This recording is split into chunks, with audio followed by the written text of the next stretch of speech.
All right, so now we're gonna go over a few tips and tricks when handling your drones.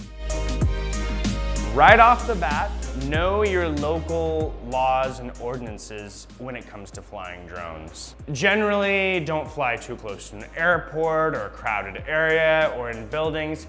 It's gonna vary place to place, but be sure to read up on those before you launch the thing into the air.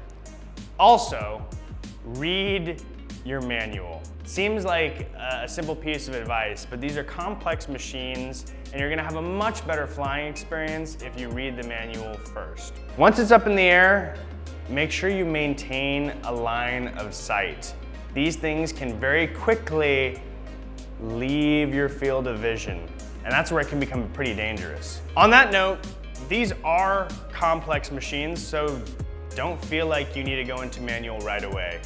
Utilize the auto feature that a lot of these have and just have fun with it right out of the bat. When you feel comfortable, you can make that jump into manual.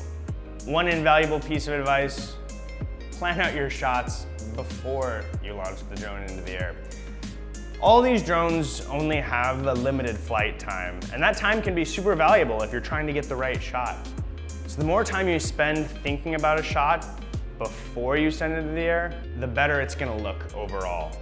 And you're only gonna be able to get those really cool, really nice, smooth pan shots through lots and lots of practice. So take time to practice with your drone and have everyone on your Instagram thinking, that's fire.